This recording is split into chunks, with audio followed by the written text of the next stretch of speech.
Hello, I'm Nige. And I'm Anders. I've been saying it for so long, you'd think I'd know. Welcome to What is ... What is decaffeinated tea or decaf tea?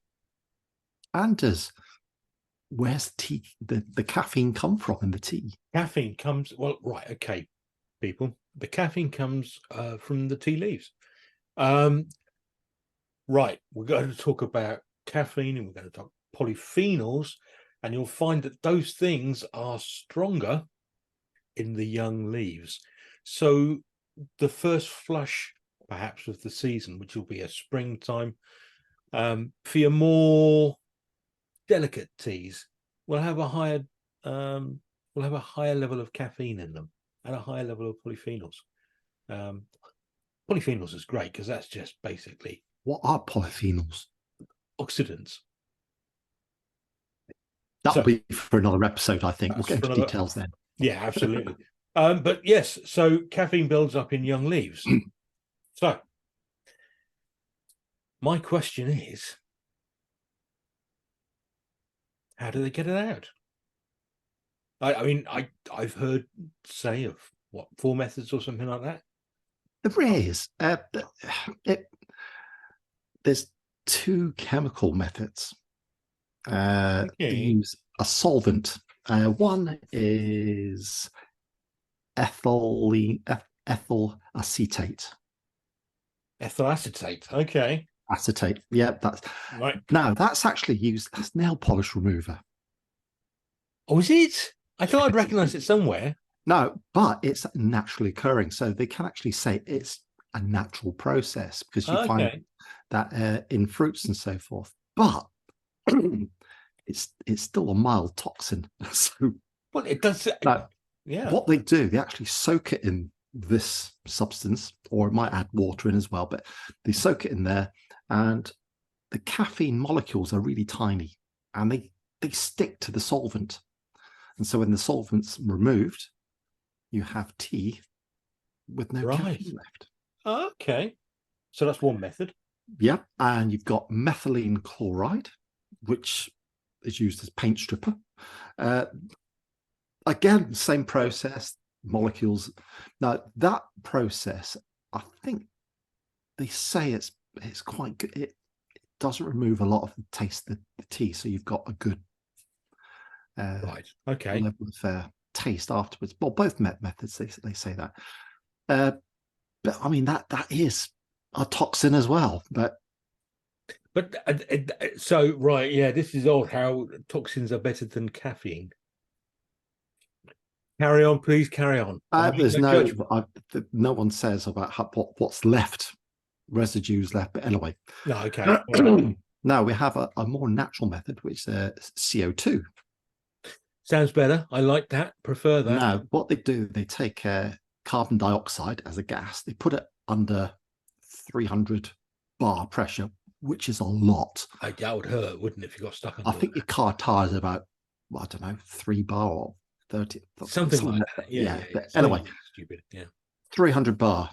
And it liquefies at that stage, and they heat it up, and they put the tea through it. And when the CO2 gets to that sort of temperature and liquid state, it acts like a solvent, and all the molecules stick to it, and the tea comes out nice and clean of caffeine. Right. Okay. It's a bit more expensive, that process, because it's natural and doesn't include, and it's a bit more energy. Okay. But the CO2 is reprocessed and recycled and used time and time again. Okay. All right. That's good. It's better than the last method. Well, CO2 is in the air anyway, so it's toxin free, that one. Yeah, exactly. Yes. And you'll find it's better than methyl acetate or whatever it was. All organic teas use that method. Okay. Right. And the final one is the water process. Now, this isn't actually used for black teas. If it's used, it'll be used for green teas, yellow teas, or something, because it does take a bit of the flavor away. What they do, they put all the tea with lots of hot water and boil it up. Right. extracts everything out of the tea, and they put that liquid through a filter, a charcoal filter. And Okay.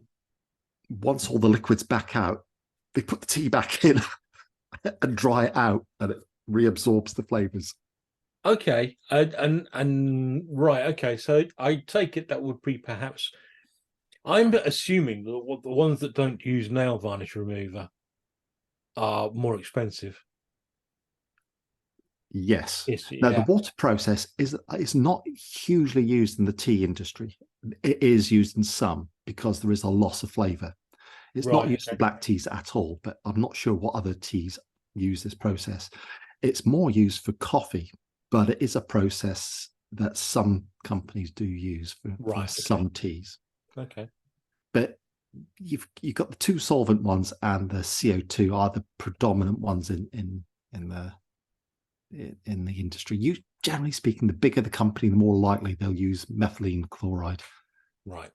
That most of your tea bags will be that. Right. Okay. And you'll find a lot more loose leaf and premium teas use the CO2. Okay. While you're there, Yeah, have you got a cup of tea with you? I have. I've got a decaf tea. I haven't Oh, had good. one for a very long time. Okay.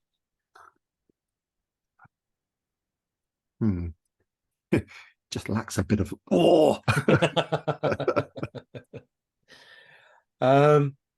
Now, if I'm right, I think you went Clipper, didn't you? I did. Yeah. Clipper organic fair trade decaf. Yeah. I've got exactly the same. And I what's your reaction to it? really don't like it. I really don't like Well, we've got a lot of teas to get through. We're it. doing a We're series gonna on that. do We'll get used to it. Mhm. Mm. This might be my Achilles heel. Anyway, Yeah. there's one more thing to cover. Mm. You were meant to ask me a question now. Oh, sorry, I might beg your pardon. Ah, Lord. So the caffeine. Yes. Okay. They put them through these 4 processes.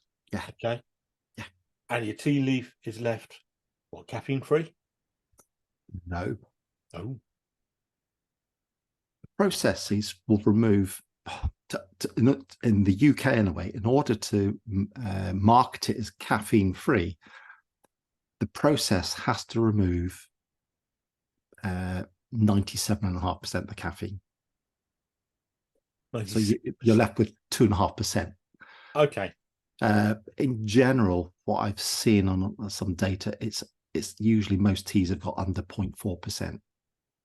Oh, right. Okay. Okay. So it's fairly caffeine free. Fairly caffeine free. You'd have to drink a lot to get a caffeine hit. Yeah. Well, going by what I'm just drinking at this moment in time, I won't be doing that. Anyway, there's an introduction to decaf tea. Yes. We hope you found that useful. We're going to do these again. We're going to do these what is. Yeah, there'll be another one soonish. Yeah. But until next time, thank you. Goodbye. Goodbye.